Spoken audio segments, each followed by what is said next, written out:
수험생 여러분 안녕하십니까? 여러분들의 합격을 위해서 최선을 다하겠습니다. 자, 여러분들 이번 시간에는요 위생설비 첫 시간인데요, 이 기초적인 사항을 학습하게 됩니다.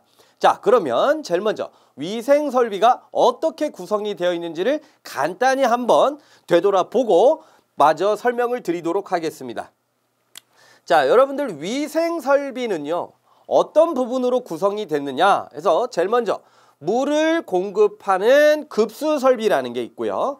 그리고 급수설비는 찬물을 공급하게 됩니다. 그리고 따뜻한 물을 공급하는 급탕설비, 그리고 사용한 물을 버리고 처리하는 설비를 배수, 그리고 오물정화설비라고 합니다. 그리고 물을 이용을 해서 우리가 소화를 하기도 하는데요, 소방설비, 그리고 가스 설비 등으로 구성이 되어 있습니다. 자, 그러면 다음과 같은 내용을 우리가 차차 배우게 되는데요, 이 부분은 공통적인 내용이 있어요. 어떤 부분이 공통적인 부분이냐? 이 부분은 거의 대부분 다 물과 관련된 설비라고 생각하실 수가 있어요. 그렇기 때문에 우리는 이 물에 대한 여러 가지 성질, 기초적인 내용을 먼저 학습하시고 다음과 같은 설비를 배워야 됩니다. 그래서 제가 이 위생설비 첫 시간에는 기초사항으로서 유체의 성질, 물의 성질을 먼저 설명을 드리고 다음으로 넘어가 보도록 할 겁니다. 자, 이해가 되셨나요? 자, 그러면 교재로 돌아오겠습니다. 자, 기초사항, 유체의 물리적인 성질이라고 나와 있고요. 제일 먼저 유체의 정의라고 하는 부분이 나와 있습니다. 자, 여러분들 유체라고 하는 게 무엇이냐? 그냥 간단히 이동한다, 흐르는 물체다 라고 생각하시면 될 것 같아요. 그래서 유동성을 나타내는 물체를 의미한다. 그리고 유체의 물리적인 성질에서 여러분들 밀도라고 하는 부분이 나와 있습니다. 기호는 콩나물처럼 생겨 있는데요, 이 기호는 여러분들 뭐라고 읽느냐? 로우라고 읽습니다. 그리고 밀도가 무엇인지 한번 읽어보면요, 물체의 단위 최적당의 질량을 의미한다라고 나와 있습니다. 자, 그러면 질량이라고 하는 건 여러분들 다 아실 거고, 그러면 단위 최적이 뭐냐? 최적을 나타내는 단위가 있는데요, 그 단위에 1이라는 숫자만 붙으면 그게 단위 최적이라 생각하시면 됩니다. 자, 그럼 예를 들면 제가 한번 가정을 한번 해볼게요. 다음과 같은 물체가 있습니다. 이 물체의 질량이 3g이에요. 그리고 최적을 측정했더니 2cm의 세제곱이야. 자, 그럼 이 물체의 밀도는 얼마입니까? 그죠? 단위 최적 당이니까 최적이 지금 2예요. 얘를 몇으로 만들어야 돼? 1로 만들었을 때의 질량이 밀도다라는 거죠. 그러면 우리는 뭐 눈치 빠르신 분은 금방 아실 거죠. 그러면 이 물체의 단위 최적당의 질량은 얘를 2를 반으로 뚝 잘라서 1.5가 된다라는 거 알 수가 있잖아요. 그러면 이 1.5라는 건 어떻게 계산할 수 있어요? 3g을 2cm의 세제곱으로 나누었더니 어떻게 되는 거예요? 그죠? 1.5g per cm의 세제곱. 1cm 세제곱의 단위 최적당 1.5g이라고 하는 겁니다. 자, 이해가 되셨나요? 그래서 여러분들 다음과 같은 밀도를 계산하는 공식을 여러분들 이해를 할 수 있을 겁니다. 그래서 질량을 최적으로 나눈다. 자, 근데 이러한 밀도는요 직접적으로 시험 문제로 출제가 되는 부분은 아니고요, 앞으로 여러분들이 차차 배워갈 내용의 밑바탕이 될 부분이기 때문에 반드시 좀 알아두시고, 알아두시면 일상생활에도 많은 도움이 될 겁니다. 자, 그러면 밀도에 대한 정의를 간단히 알아봤어요. 그러면 다음은 물의 밀도에 대해서 살펴볼게요. 자, 이번 시간에는 물의 성질에 대해서 배워본다고 했잖아요. 자, 그러면 물의 밀도 어떻게 되는지 보도록 하겠습니다. 자, 물의 밀도는요 우리가 보통 1이라고도 하고 1g per cm의 세제곱으로 표현하기도 합니다. 자, 그러면 우리가 물의 밀도 1이라고 했는데 원래 밀도의 공식이 어떻게 됐었죠? 최적분의 질량이었어요. 근데 이 값이 1이다. 그 말은 최적과 질량이 같기 때문에 어떻게? 1이 된다라는 거죠. 그래서 이 부분 좀 기억을 해주시고, 그러면 1g/cm의 세제곱이 물의 밀도다라는 말은 물 1cm의 세제곱의 물을 가지고 오면 1g이다라는 거예요. 다시 한번 정리를 하시고요. 그럼 이 부분을 제가 단위를 환산해서 좀 보여드리려고 하는데, 자, 물의 밀도는 1g, 1cm의 세제곱이 됩니다. 맞습니까? 1cm의 세제곱에 1g이니까 이게 물의 밀도가 되는 부분이에요.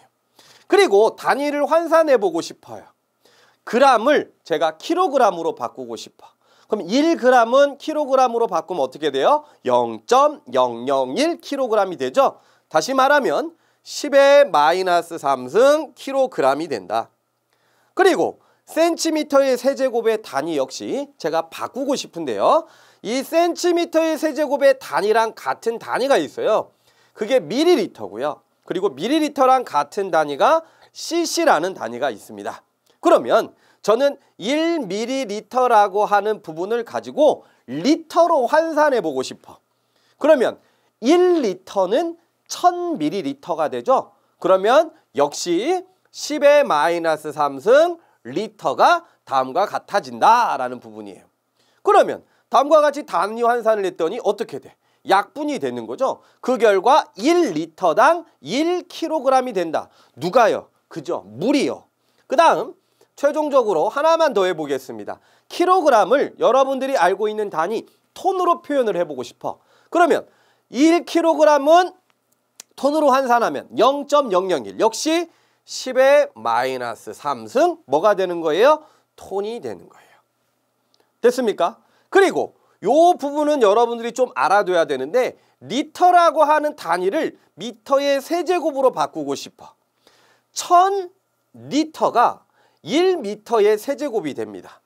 이 부분은 앞으로 여러분들이 사용을 많이 할 내용이니까 기억을 좀 해두시고, 그러면 1리터는 1미터의 세제곱으로 간다? 역시 이렇게 되네요. 그러면 약분 되네요. 그러면 1미터의 세제곱의 물은 몇 톤이 된다? 1톤이 된다. 다시 말하면 이 단위들이 서로 다 같다라는 거예요. 그죠? 그래서 첫 시간이다 보니까 제가 찬찬히 설명을 드렸습니다. 이미 알고 계신 분도 있겠지만 이 부분은 중요한 요소로 앞으로 작용이 될 겁니다. 자, 그러면 최종적으로 정리하겠습니다. 물의 밀도는 몇이다?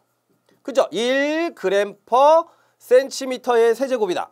그리고 1kg/L다 라고 하는 부분, 그리고 최종적으로는 1톤/m의 세제곱이다 라는 부분이에요.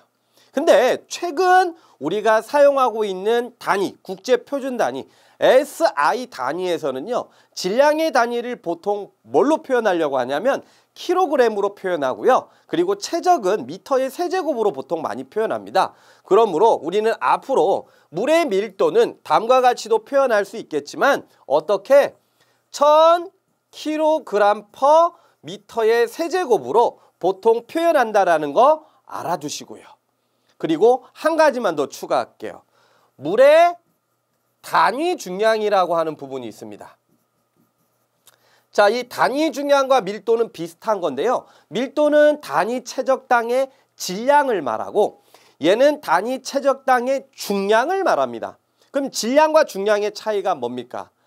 중력이 고려됐느냐 안 됐느냐 차이예요. 그래서 중력은 힘, 하중을 뜻하고 중량은 중력 가속도를 고려한다 생각하면 돼.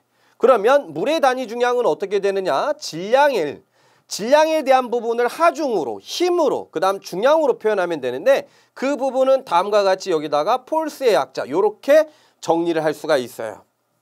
그리고 나중에 다음과 같은 부분을 우리는 계산을 할 때는 킬로그램 F라고 하는 부분을 우리는 9.8이라고 하는 중력 가속도를 곱하거나 아니면 10을 곱해서 단위를 변환하기도 합니다. 그래서 이 부분은 좀 이따 다시 한번 설명을 드리도록 하겠습니다. 자, 그러면 제가 물의 밀도 어느 정도 설명을 드렸고요. 그리고 공기의 밀도는 1m의 세제곱당 몇이다? 1.2kg이다. 아까 제가 여러분들한테 설명드렸을 때는 물은 1m의 세제곱당 1000kg이라고 했는데 공기는 상대적으로 엄청 가볍네요. 그죠? 그래서 그 부분 알아두시고, 그리고 팁 한번 볼까요? 물의 밀도는 1이므로 물은 최적을 알면 질량을 알 수 있대요. 그래서 이 부분을 좀 기억을 하시면 쉽게 접근할 수 있고 일상생활에 많이 도움이 됩니다. 한 예로 여러분들 그 큰 생수병 있죠? 그 생수병 안에 있는 물 여러분들 몇 킬로그램인지 알아요? 그죠? 그러면 뭘 알아야 돼? 생수병의 최적을 알아야 돼. 생수병의 큰 최적이 뭐냐? 2리터입니다. 그러면 여러분들 1리터에 1kg이잖아요. 그죠? 그래서 2리터니까 2kg이 됩니다. 자, 이 부분 알아두시고. 자, 그러면 다음 내용 보도록 하겠습니다. 물의 팽창이라고 하는 부분인데요. 자, 우리가 하나씩 읽어보도록 할게요. 순수한 물은 0도씨에서 얼게 되면 최적이 9% 팽창한다. 그리고 4도씨, 표준 상태입니다. 물의 표준 상태를 4도씨라고 하고요. 아까 제가 물의 밀도는 1이다라고 했을 때 그 기준도 4도씨가 된다라는 거예요. 자, 100도씨까지 높였을 때 최적은 4.3% 증가한다라고 나와 있어요. 아무래도 열이 올라가면 물 분자의 운동들이 활발해지기 때문에 최적이 증가한다라는 걸 알 수가 있고 4도씨일 때가 최적이 가장 작아요. 이해가 되셨을 거. 그 다음 100도씨의 물이 100도씨의 증기로 변하면 최적이 몇 배? 1700배 증가한다라는 부분, 이러한 물의 성질도 여러분들은 알고 계셔야 돼요. 근데 이러한 내용은요, 나중에 제가 뒷부분에 열을 다루는 단원에 가면 다시 한번 설명을 드릴 거고요. 이러한 내용이 우리한테는 왜 중요하느냐. 다음과 같이 물의 온도를 증가시키면 최적이 팽창한다라는 말은 배관 내의 압력이 증가한다라는 거예요. 이해되셨어요? 그래서 우리는 그 압력을 고려해서 배관의 설계라든지 그 압력을 해소할 수 있는 방안을 찾아야 되기 때문에 다음과 같은 물의 성질이 중요하다라는 거예요. 그리고 순수한 물은 얼게 되면 최적이 9% 팽창한다라고 했는데 요 수치는 여러분들 그리 중요한 건 아닌데 간단히 알아주시면 돼요. 어떻게? 물이 100도까지 올렸을 때 4.3%면 그거의 2배 정도 팽창한다. 그래서 여러분들 냉동실에다가 생수병에 물을 넣고 집어넣으면 어떻게 돼요? 배가 불룩한 상태가 되죠? 역시 팽창합니다. 자, 그 부분 간단히 정리를 해두시면 됩니다. 자, 그 다음 지금까지 설명드린 내용 중에 가장 중요한 부분이 나와 있습니다. 수압과 수두라고 하는 부분, 별표를 제가 쳐드릴게요. 아주 중요한 부분입니다. 자, 이 부분은 무엇을 뜻하는지 한번 볼까요? 자, 수압이라고 하는 부분은 물의 압력이에요. 단위 면적당 작용하는 물의 압력을 수압이라고 하고, 그리고 수두는 물 숫자에 머리 두자를 써서 물의 높이를 표현합니다. 그러면 수압과 수두라는 말은 수압과 수두와의 관계를 알고 있어야 된다라는 말인데요. 자, 한번 읽어보겠습니다. 수압은 단위 면적당에 작용하는 압력을 말하며 수두는 물의 높이를 말한다. 자, 제가 설명드린 내용이 그대로입니다. 자, 그랬을 때 여러분들은 다음과 같은 공식을 암기하시면 되는데요. 제가 유도를 좀 해드릴 겁니다. 시간이 없으신 분들은 그냥 넘기셔도 되고요. 이 공식 하나라도 이해를 해보시겠다라고 하신다면 제가 설명드리는 내용 잠깐 들어보시면 좋을 것 같습니다. 자, 그럼 보도록 하겠습니다. 수압은 단위 면적당 작용하는 압력이다. 그러면 제가요, 다음과 같이 물기둥을 이렇게 만들어 봤어요. 자, 요렇게 만들었다.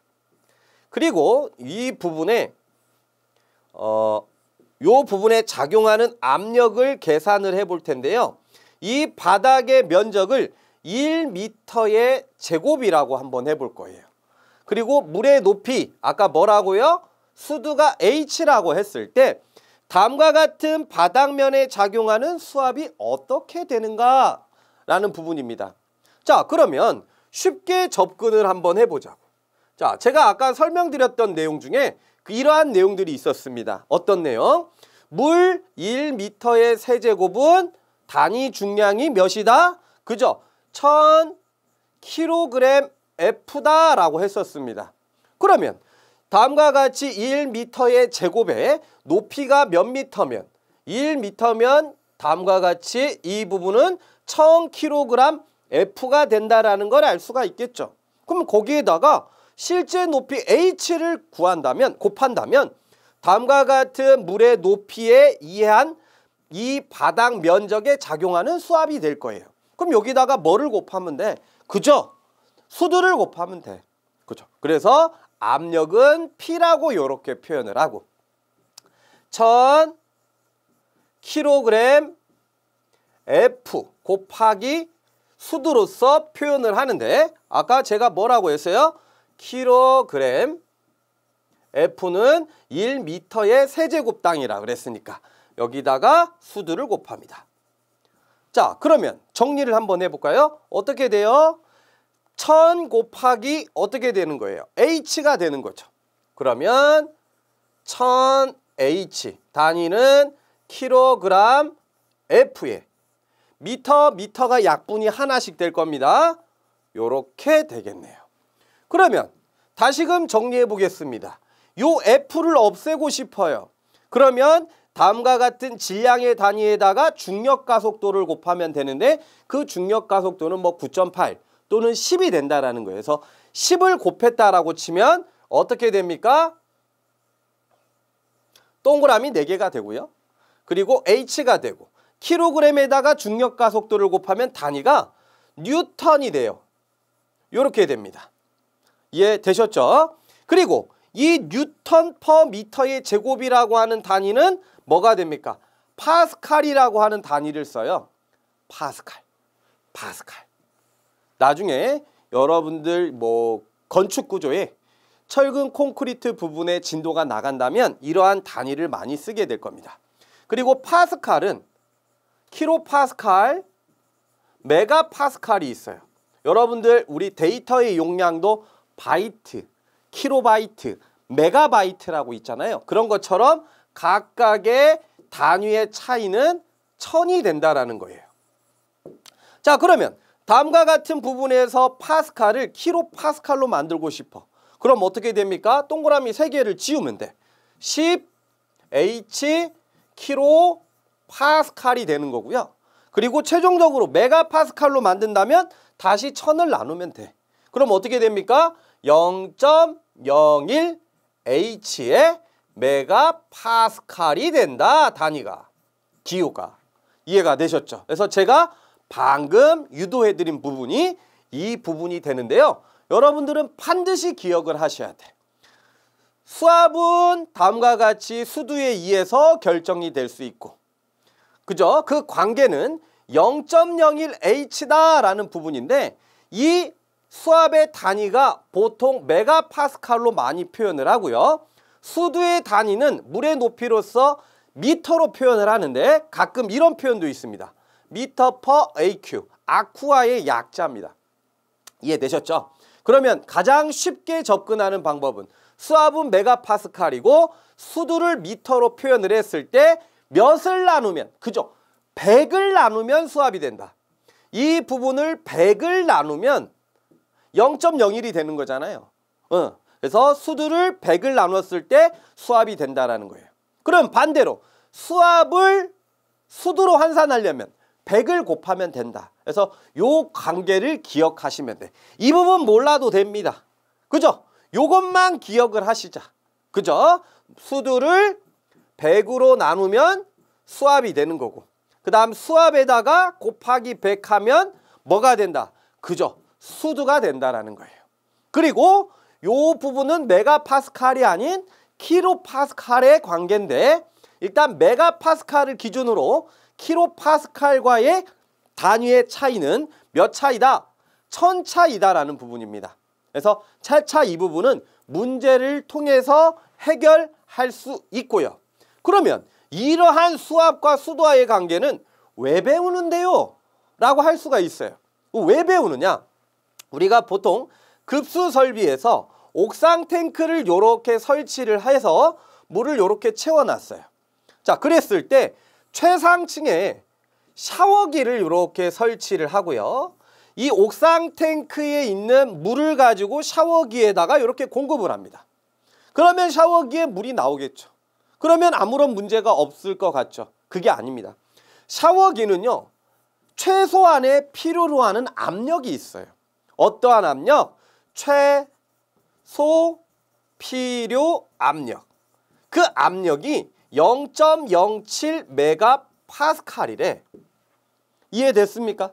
자, 그러면 이 부분이 최소 필요 압력인데 샤워기에 물을 공급하려면 과연 고가 수조의 수면과 샤워기 사이의 높이, 수도가 얼마만큼 돼야 되나요?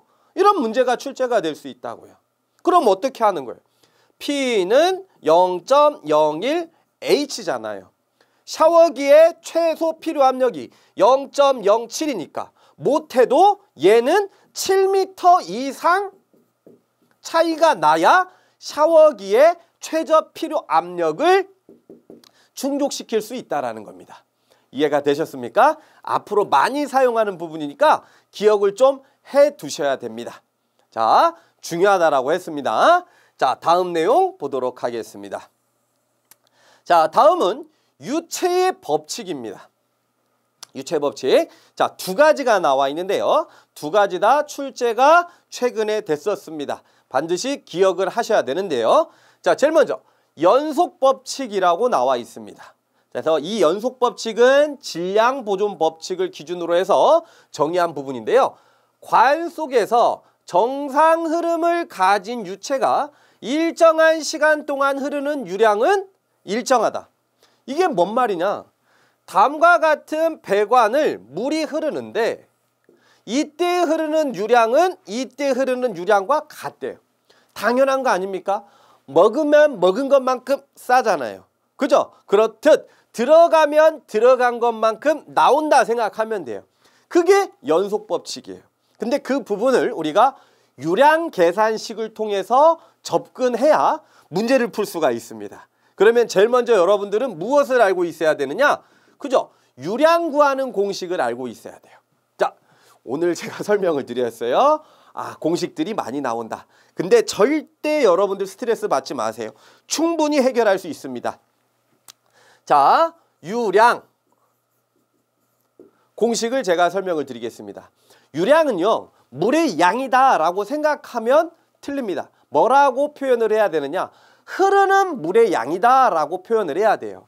자, 그러면 유량은 다음과 같은 Q라고 하는 기호로 표현을 하는데, 자, 예를 한번 들어보겠습니다. 다음과 같은 파이프에 이 파이프의 단면적이 A가 되고요. 그리고 길이가 L이래요. 그랬을 때 이 안에 물이 가득 찼어요. 그러면 이 안에 물은 최적이 얼마만큼 됩니까? 여러분들, 최적은 우리가 보통 대문자 V, 볼륨의 약자로서 이렇게 표현을 하는데, 그죠? A 곱하기 L 아닙니까? 그죠? 그러면 얘가 유량입니까? 아닙니다. 왜? 흐르지 않기 때문에 유량이 아닙니다. 그러면 흐른다라고 하는 부분을 우리는 어떻게 고려를 할 거냐? 그죠? 시간입니다. 시간. 그러면 물이 흐른다. 예를 들어서 다음과 같은 파이프에 물이 흐른다라고 했을 때 단면의 변화가 없다라고 가정하면 결국에는 시간당 뭐가 변하는 거예요? 그죠? 흐르는 길이가 바뀌는 거야. 그래서 이 길이를 뭐에 대해서? 단위 시간, 타임에 대해서 표현을 한다면 시간이 고려된 길이로서 우리는 유량을 표현할 수 있습니다. 그래서 이 부분을 뭐라고 합니까? 길이를 뭐 보통 미터로 표현하고 단위 시간을 세크, 초로 표현한다면 다음과 같은 부분은 우리는 유속, 소문자 V로서 표현을 할 수가 있겠죠. 그러므로 유량의 공식은 단면적에다가 단위 시간당 흐르는 길이 해서 유속으로서 표현을 할 수 있습니다. 그러면 단위가 어떻게 되나요? 면적을 미터 단위로 표현하면 미터의 제곱, 그리고 유속은 단위 시간당 1초당 흐르는 길이, 그러므로 유량은 미터의 세제곱 퍼 세크로서 표현을 할 수가 있네요. 그리고 요 시간도 여러분들 뭐 초로 나온다라는 보장이 없어요. 그죠? 뭐 분으로도 나올 수 있고 시간으로도 표현이 될 수 있으니까 그 부분은 여러분들 나중에 뭐 60을 곱하는지 60을 나누는지 하면서 해결을 하시면 됩니다. 그래서 이러한 유량 공식은요, 나중에 시험 출제가 많이 되는데 유량을 계산하시오 하는 문제도 출제가 되고요. 유량이 주어진 상태에서 유속을 계산하시오 하는 문제도 나오니까 반드시 여러분들이 기억을 해 두셔야 됩니다. 자, 그러면 다시 돌아오겠습니다. 너무 설명이 길어졌습니다. 자, 연속법칙. 자, 다시 보겠습니다. 관 속의 정상 흐름을 가진 유체가 일정 시간 동안 흐르는 유량은 일정하다 해서 이제는 요 공식을 이제 이해할 수 있어. 유량은 단면적 곱하기 유속. 그러면 다음과 같이 1번 부분, 2번 부분에 물이 흐른다라고 한다면 유량은 각 단면에 대해서도 일정하다라는 거예요. 그러면 어떻게 됩니까? 1번 단면에서는 1번의 단면적의 유속을 곱한 부분이랑 2번의 단면적, 2번의 부분에서는 2번의 단면적과 유속을 곱하면 서로 일정하다라는 부분이에요. 자, 그러면 이 부분에서 우리가 알 수 있는 게 뭐냐? 유량은 단면적 곱하기 유속이죠. 자, 잘 들으세요. 항상 일정하다라고 했어요. 그러면 이 1번 단면에 비해서 2번 단면이 현재 작아졌습니다. 그러면 이 단면적이 1번 단면적에 비해서 2분의 1이 감소됐다라고 한다면 유속은 어떻게 됩니까? 두 개 곱해서 같아야 되는 거잖아요. 뭔 말인지 이해되세요? 두 개 곱해서 일정해야 되는데 얘가 어떻게 됐어? 2분의 1 작아졌어. 그러면 유속은 어떻게 해야 돼? 2분의 1 증가해야지. 2배만큼 증가해야지. 2분의 1 감소됐으니까 2배만큼 증가해야 된다. 이러한 부분을 여러분들이 알고 계셔야 돼. 그래서 좀 더 쉬운 예로 설명을 드려볼게요. 1번의 단면적이 4입니다. 유속을 측정했더니 2입니다. 그래서 전체 유량은 8이 되는 거죠. 그리고 2번의 단면적을 측정했더니 2입니다. 자, 봅시다. 2분의 1 단면적이 감소가 됐어.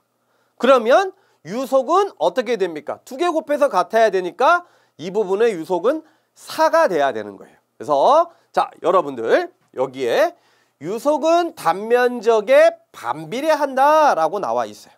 이 부분 기억을 해 주셔야 됩니다. 이해가 되셨죠? 그리고 단면적을 계산하는 데 있어서 여러분들 이 단면적, 원형이면 원의 단면적 어떻게 구합니까? 그죠? 4분의 파이 d의 제곱이 이렇게 돼요.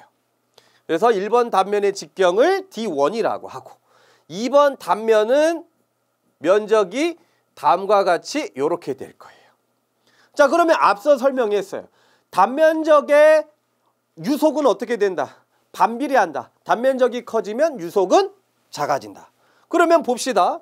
단면적이 커질 건데 직경이 커지면 단면적이 커져요. 근데 뭐가 붙었어? 제곱이 붙었어.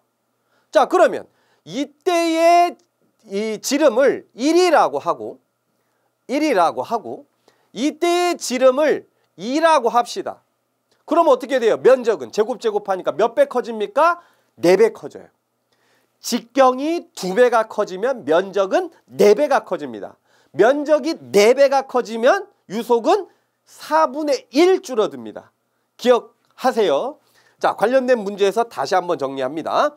그리고 관내 직경은 제곱에 반비례한다. 뭐가요? 유속이요. 그래서 단면적이 커지면 유속은 어떻게 된다? 줄어든다. 예, 이런 부분 정리를 하시면 됩니다.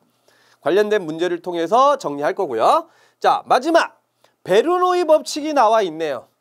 자, 베르누이 유체역학의 유명한 학자입니다. 이 베르누이 법칙을 이용을 해서 비행기가 뭐 뜬다라고 생각하셔도 되는데요. 그 부분까지는 제가 설명을 드리진 않아요. 자, 읽어보겠습니다. 에너지 보존 법칙을 유체 흐름에 적용한 것으로 유체가 갖고 있는, 자, 중요합니다. 운동 에너지, 중력 에너지, 위치 에너지 및 압력 에너지의 총합은 흐름 어디에서나 일정하다. 근데 이러한 이 베르누이 법칙은 가정 조건이 있어요. 이상적인 유체에 대해서 적용이 가능합니다. 그래서 실생활에서는 뭐 적용을 하게 되면 좀 안 맞는 부분이 있을 수는 있는데 이상유체라고 하는 부분은 비압축이면서 그 다음 비점성입니다. 자, 그러면 이 부분이 어떻게 여러분들이 이 부분을 이해하셔야 되느냐? 그냥 쉽게 생각하면 돼. 여러분들은 물은 어디에서 어디로 흘러요? 그러면 높은 곳에서 낮은 곳으로요. 이렇게 표현하죠. 그리고 또 물이 배관을 통해서 위로 올라가. 왜 올라가요? 압력 때문에요. 이렇게 하잖아요.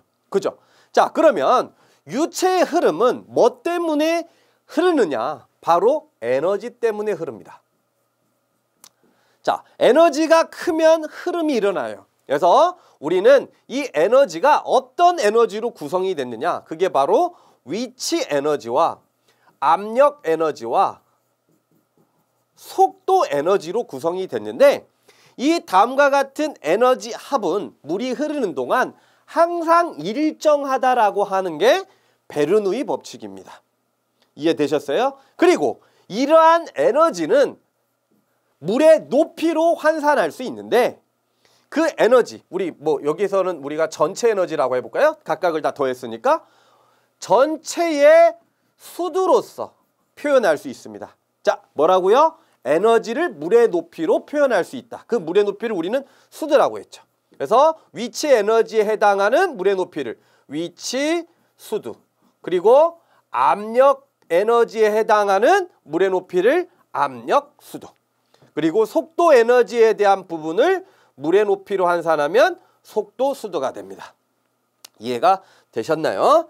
자, 그러면 좀 더 추가적으로 설명할게. 직접 예를 드릴게요. 자, 다음과 같이 이러한 배관에 물이 흐른다라고 한번 해보겠습니다. 자, 베르누이 법칙을 제가 설명을 해야 되는데요. A와 B, 물이 흐르는 유선상에 대해서 제가 한번 베르누이 법칙을 설명을 해볼 겁니다. 자, 그러면 물은 전체 에너지가 큰 쪽에서 물이 흐른다. 크면 흐른다. 그러려면 무엇을 먼저 결정해야 되느냐? 기준선을 이렇게 잡아야 돼요. 기준.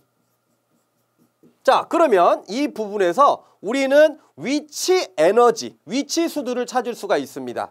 자, 기준선으로부터 우리가 측정 지점, 요 부분까지를 위치 에너지라고 할 수가 있죠. 위치 수두 역시 마찬가지.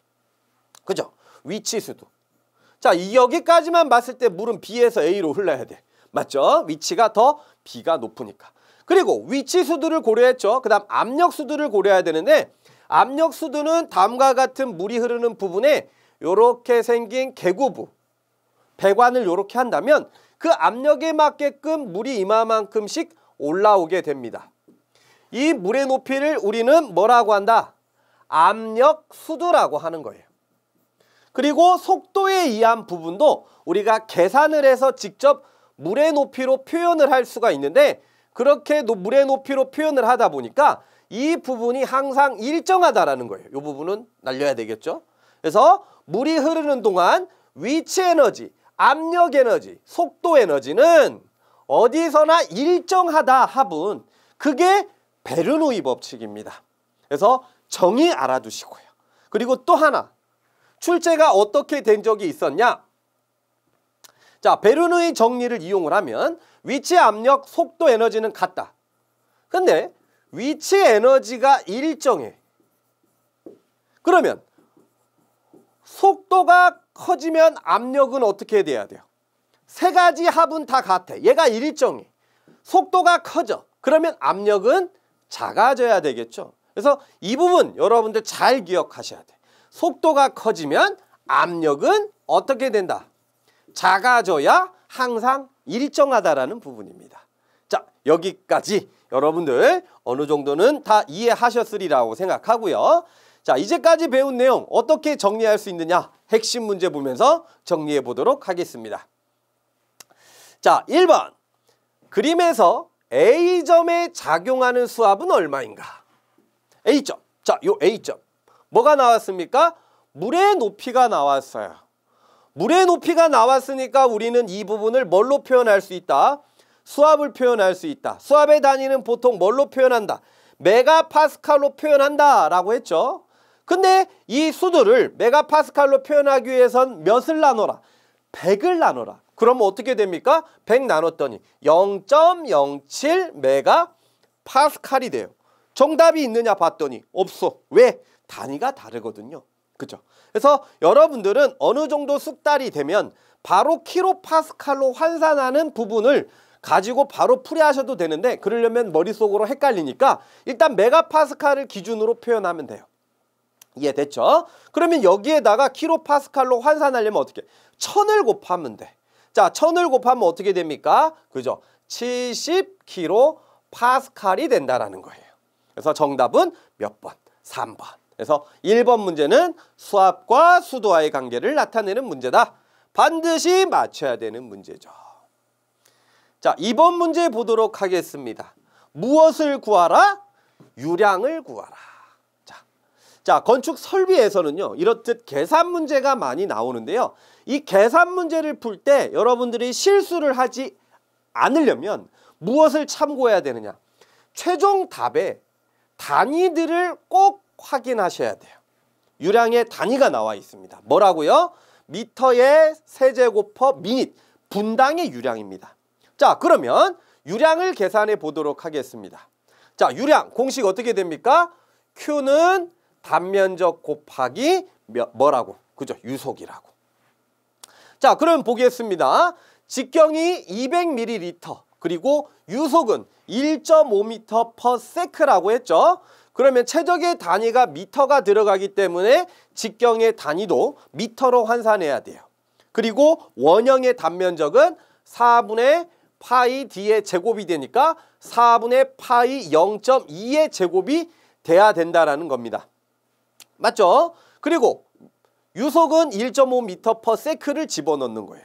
자, 그러면 최종적으로 유량은 단면적, 그리고 유속입니다. 자, 단면적의 단위 미터가 되고요. 유속의 단위 미터/s가 돼. 그러면 미터의 세제곱 퍼/s가 되는데 물어보는 건 분당이잖아. 그러면 60을 나눠야 돼요? 곱해야 돼요? 생각을 해봐. 1초 동안 흐르는 유량, 1분 동안 흐르는 유량, 누가 더 많아요? 그죠? 1분이죠? 그러므로 몇 차이? 60을 곱하게 된다. 그러므로 답은 2.83 정도가 된다. 답은 1번이 되네요. 자, 다음 문제 보겠습니다. 3번. 지름이 100mm인, 자, 지름, 직경, D라고 표현하고요. 관속을 통과하는 유체 유량 나와 있습니다. 유체의 유속은 같은 맥락이네요. 이번 문제와. 아까는 유량을 물어봤다면 얘는 유속을 물어봤어. 공식 똑같아. 그죠? 자, 그럼 보겠습니다. 유량은 단면적 곱하기 유속이다. 유량 나와 있나요? 0.1이라고 나와 있어. 단면적 역시 미터로 환산할 겁니다. 그럼 0.1이 되죠. 4분의 파이 곱하기 0.1의 제곱. 그리고 유속은 우리가 구해야 됩니다. 그러므로 이 부분을 이렇게 이항을 한다면 유속은 쉽게 계산이 됩니다. 자, 여러분들 직접 풀어봐야 됩니다. 제가 막 이렇게 설명했다고 끄떡끄떡해서 했다고 여러분들 머릿속에 들어가는 거 아니에요. 직접 해봐야 돼. 자, 그러면 답은 4번이 된다라는 거예요. 자, 보겠습니다. 4번. 다음 그림과 같이 광경이 A가 몇이래요? 그죠? 100ml입니다. 그리고 D2 요 부분 D2가 아니죠. B라고 해야 되겠죠? 죄송합니다. 자, 여기에 광경이 200ml입니다. 그랬을 때 다음과 같은 부분에 3.0m의 세제곱의 유량이 분당 흐르고 있다. A지점과 B지점의 유속은 각각 얼마인가? 자, 여러분들 이 부분은요, FM으로 풀이하는 방법이 있고 요령을 통해서 풀이하는 방법이 있습니다. 해설을 잠깐 볼까요? 해설, 어떤 부분으로 여러분들이 문제를 풀 수 있냐면 방금 풀었던 3번 문제, 유량이 주어지고 그리고 직경이 주어졌잖아요. 이 부분을 통해서 유속을 찾는 방법으로 각 A 단면과 B 단면에 요렇게 공식을 취해서 계산을 해도 됩니다. 자, 여러분들 이 부분을 한번 해보셔야 돼. 그러면 제가 요령을 하나 설명드릴게요. 어떤 부분? 자, 제가 어떤 부분을 설명했냐면, 자, 유량이 일정해요. 당연하죠, 연속법칙에. 그렇기 때문에 각 단면의 유량은 다음과 같이 표현할 수 있잖아요.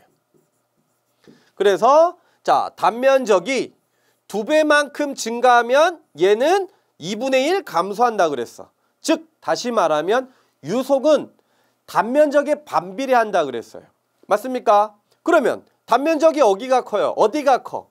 A와 B 중에 누가 큽니까? B의 단면적이 더 크죠. 그럼 유속은 누가 커? A가 더 큽니다. 그럼 A가 큰 걸 찾아.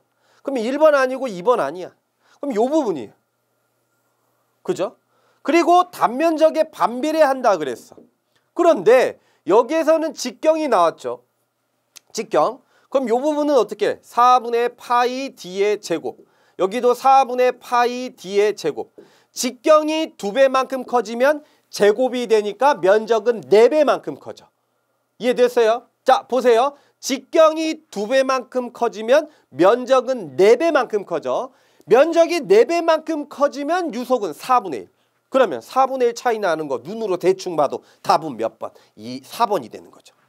이해가 되셨습니까? 자, 이렇게 풀이하셔도 되는데 원래 원칙은 어떻게? 유량 구하는 공식을 가지고 유속을 찾아내세요 라는 문제니까 그 부분도 알고 계셔야 돼요. 예, 자, 그러면 다음 문제 보도록 하겠습니다. 자, 5번 문제는 베르누이의 정리에 대한 정의를 물어보는 문제입니다. 문제 읽어보겠습니다. 베르누이의 정리를 가장 올바르게 표현한 것. 자, 여러분들 베르누이 정리가 뭐라 그랬어요? 자, 물이 흐르고 있을 때 위치 에너지, 압력 에너지, 속도 에너지의 합은 일정하다라고 했죠. 그래서 그 부분을 찾아보시면 되는데 이 보기 내용들이 다 비슷비슷합니다. 그래서 읽어보시면 정답은 여러분들 몇 번이라고 확인할 수 있냐? 4번이 됩니다. 유체가 갖고 있는 운동 에너지, 중력 에너지에 의한 위치 에너지 및 압력 에너지의 총합은 흐름 어디에서나 일정하다라는 부분입니다. 자, 다음 문제는 여러분들 6번 문제인데요. 마지막 문제가 되겠습니다. 역시 베르누이 정리와 관련된 문제입니다. 자, 읽어보겠습니다. 다음 그림과 같이 광경이 다른 관 내에 물이 흐를 경우 다음 경우에 관한 설명으로 옳은 것은, 자, 옳은 것은입니다. 자, 속도에 대한 부분이 나와 있고 압력에 대한 부분이 나와 있습니다. 자, 베르누이 정리에서는 아까도 강조드렸다시피 위치, 압력, 속도 에너지의 합은 항상 일정하다라고 했죠. 그러면 기준선을 이렇게 그려보면 지금 현재 수평선으로 물이 흐르고 있습니다. 그럼 위치 에너지는 일정한 거예요. 그러므로 속도, 압력은 항상 어떻게 해야 됩니까? 합은 일정해야죠. 자, 그런데 A점을 봤더니 단면적이 어떻습니까? 작아요. 유속은 단면적에 반비례하죠. 그러므로 유속은 누가 더 빠른 거예요? A가 B보다 더 빠른 거야. 그러면 속도가 빠르다. 그러면 두 합이 일정해야 되는데 속도가 크면 압력은 작아져. 그러면 압력은 누가 더 큰 거예요? B가 A보다 더 크다라는 부분입니다. 그러면 그 부분은 여러분들 어떻게 찾아낼 수 있느냐? 유속은 A가 B보다 크다. 유속 A보다 B가 크다. 틀렸고요. A보다 B가 크다. 틀렸고 B보다 A가 크다. 이 부분 맞고 B보다 A가 크다. 맞아요. 압력은 누가 큰 거죠? B가 더 큰 거죠, 여러분들. 그러므로 답은 몇 번입니까? 3번이 되는 겁니다. 자, 여기까지가 위생설비 기초사항에 대한 부분이고요. 다음 시간부터는 여러분들 이제 위생설비 부분 중에 급수설비부터 찬찬히 학습해 보도록 하겠습니다. 수고하셨습니다.